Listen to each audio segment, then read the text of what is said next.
ہے اور اسی کی روشنی میں کچھ عرض کرنا چاہتی ہوں۔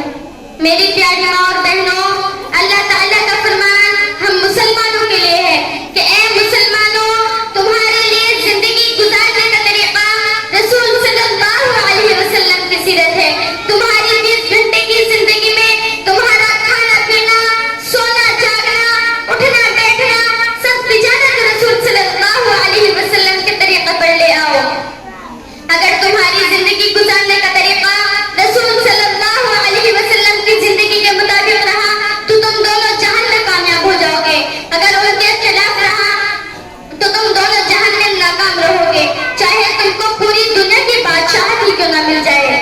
معزز سامعین، آج ہم مسلمان رسول صلی اللہ علیہ وسلم کی سنتوں پر بہت کم عمل کر رہے ہیں، یہی وجہ ہے جو ہم ہر جگہ ذلیل اور پریشان ہیں۔ اللہ تعالیٰ نے ہر زمانے میں، ہر دور میں، اللہ تعالیٰ نے ہر زمانے میں، ہر دور میں اپنے بندوں کو سیدھے راستے پر چلنے کے لیے انسانوں میں سے ہی اپنے نیک بندے کو بھیجا۔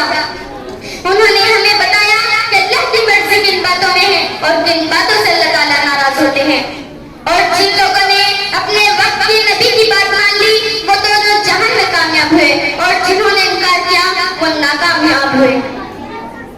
معزز سامعین، اللہ تعالیٰ نے سب سے آخر میں اپنے پیارے محبوب محمد مصطفیٰ صلی اللہ علیہ وسلم کو اس دنیا میں بھیجا۔ انہوں نے اس دنیا میں آ کر ہمیں اچھی باتوں کی تعلیم دی اور بری باتوں سے روکا، اور فرمایا کہ اے مسلمانوں، تمہارے لیے زندگی گزارنے کا طریقہ میری سیرت ہے۔ اللہ کی عبادت کرو، اللہ کے علاوہ کوئی عبادت کے لائق نہیں، اور مجھے اس کا رسول مانو، نیز میرے بتائے ہوئے طریقے پر چلو۔ اللہ کا شکر ہے کہ ہم اللہ کے رسول محمد مصطفیٰ صلی اللہ علیہ وسلم کو اور آپ کے لائے ہوئے کلمے کو دل سے مانتے ہیں۔ کیا اچھا ہو کہ ہم صلی اللہ علیہ وسلم کی سنتوں پر بھی عمل کریں۔